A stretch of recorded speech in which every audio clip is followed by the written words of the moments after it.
So, you're a cheapskate. Or you're a drift kid. Maybe you got a flat tire on a Sunday in the middle of nowhere. Hey, you know, maybe you just like to DIY, whatever, you know. Can you hand mount a tire with nothing but simple hand tools? Definitely. Can you dismount a tire with nothing but a pickup truck and a board? Absolutely. So, you know, I've been doing it for years. Let me show you how.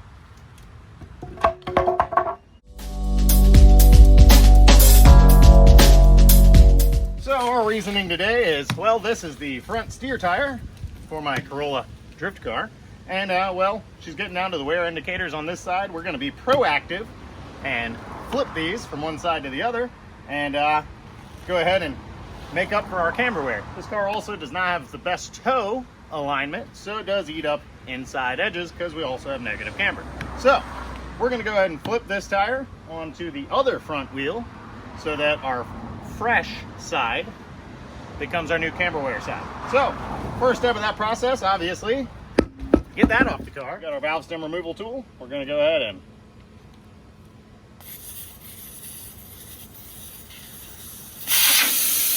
pull that core out. So, next step of our process here is gonna be, how are we gonna break this bead? Well, my technique, there's 1,000 wrong ways to do this, and this is mine. So, typically I start face down.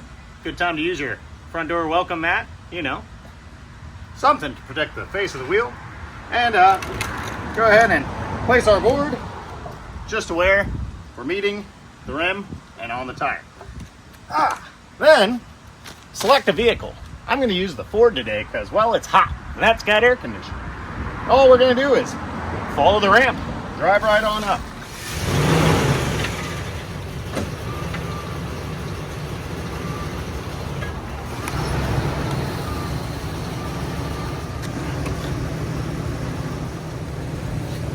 As you can see, with the weight of the truck, we are almost de-beaded. Now, if I kept going up, more than likely our board would just slid out. So what we're gonna do now, we use our pry bars. We're gonna go against each other and leverage like that against the bead. The old chopstick.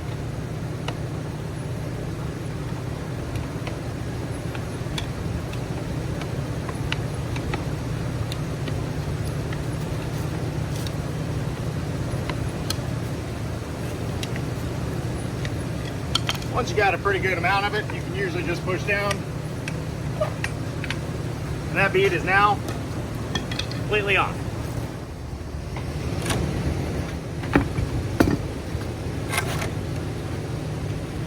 Flip her over, we're going to repeat the process on the top side. Sometimes you'll get lucky. Run up, whole bead pops off. That's nice. We're done with this one. We'll grab the other one. Same thing, and we'll pull the tires off. All right, for this portion, you're gonna need to pay attention, be mindful, whether you have a normal mount or a reverse mount wheel. So, typically, whichever lip is completely flat is gonna be the one that is gonna be considered your barrel side. So a reverse mount wheel will usually have a really wide flat lip. Most wheels are not reverse mount.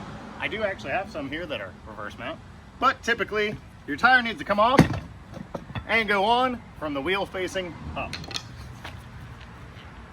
What you have here is the drop center of the wheel. You want to make sure the lip of the tire, the bead, you want to make sure the bead is in the drop center. We'll look at the drop center once we get the tire off.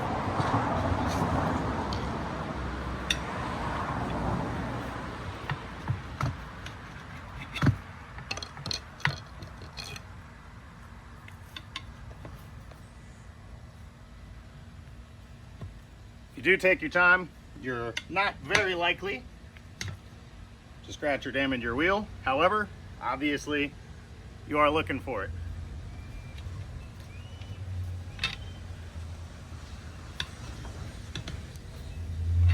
All right, so got that bead up a little bit above. Should be able to just yank her off right now. All right, for the second bead, gonna go in from the back side, hook her over the wheel, come face down like this. Once I'm in there, just gonna work both sides, pry the bead over the lip. Once again, once you're about that far around, you can just pull the wheel right out. This low portion of your wheel, that's going to be your drop center. That's what I'm referring to when I'm talking about it. And the reason it's like that is to let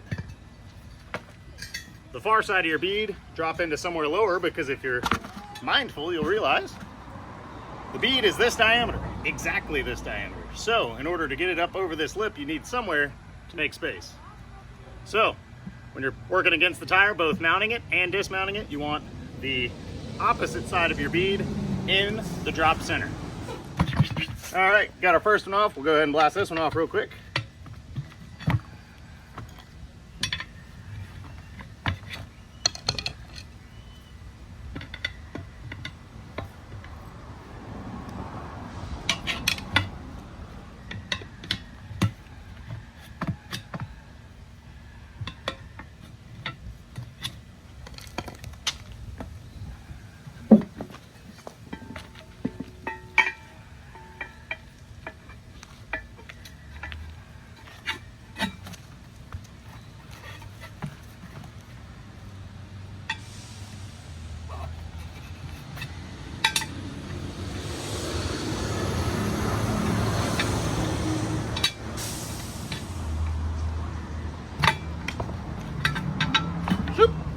All right, that makes two.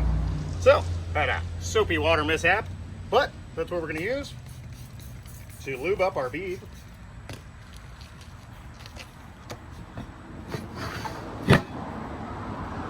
Yeah, it's not always gonna be that easy, but your first bead should be about that easy. Get your second bead up. Now, one thing you might not think of is the valve stem. Don't work against yourself. So if you, for instance, go this way and you drop this bead in the drop center, but it's actually sitting on the valve stem, it's taking up an extra 3/4 of an inch. So I usually work my way to the valve stem. Speaking of, all right, I know what you said. How are you gonna balance them? Well, I'm not, first of all. Second of all, if you take your little eyes and you look around, you'll find either a red dot or a yellow dot, or a red and a yellow dot. One of those is going to signify the lightest part of your tire. That needs to be in line with your valve stem. So even though you're still going to be out of balance, if you start there, you're a lot closer to begin with. So let's re-dampen that.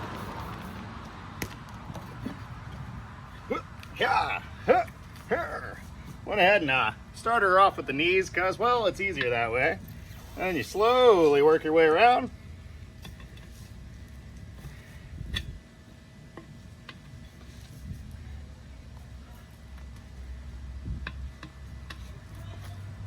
You want to always make sure that your bead is still in the drop center while you're working on it. Last little bit. And we're done. So, yes, the bigger the sidewall, the easier this is going to be, but you can definitely still do it just a little bit harder with low profiles. So, this one's done, and we should just be able to put air right into it. Although this is a 185 on an 8, so it may require a little bit of help from combustible fluids. So, we'll go ahead and get the other one on.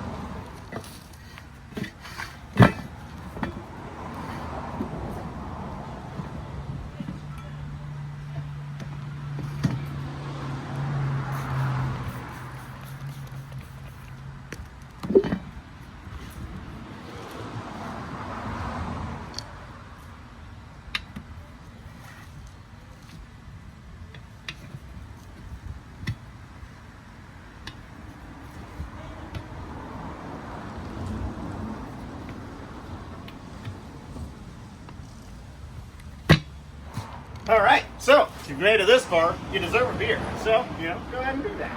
Or, Kool-Aid, juice, water, tea, whatever it is you like. Now, if you're at this point and you don't have stretch tires, all you gotta do is put air in it. And you're done. Now, these are technically stretched. However, they've been stretched before onto the same wheel, so they're already gonna take this no problem. If you were this point and you needed to stretch a tire, well, all you'd have to do is stretch it, which if you're new to stretching, save yourself the time. Get you a tire chuck like this. These that clip on, they're really helpful for stretching. And another tip for large stretches, take this little core out, put it all back together. Now when you got this thing hooked up, leave the valve stem core out of your wheel, this thing on.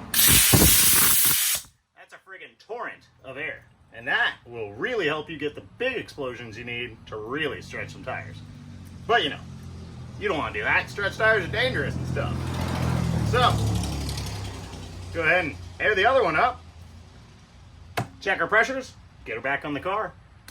Then we're done. I mean, just like that. Faster than going to the tire shop.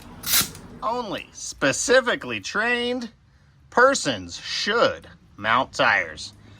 Guess what? You're trained now. But for real though, obviously, this is purely for if you decided to do so. I'm not your mother, okay? Don't go hurting yourself. It's not a hard thing to do, but if you're not sure, don't do it. And I know. Oh, well, that's just because that's those tires. These wheels right here, we got some 19s, 19 by wide, I don't know. That's a 245, 35, 19. And as you can see here, big flat lip. Those there happen to be reverse mounts. Hand mounted those last week. You can do this. Big juicy 33, 12, 50, 15s, you can do those too. This is not a hard thing. You're broke, you're drifting, you're trying to save some money. You got this, I promise. As always, when installing wheels, you're going to want to make sure you're torquing them down to the appropriate torque, recommended by your owner's manual.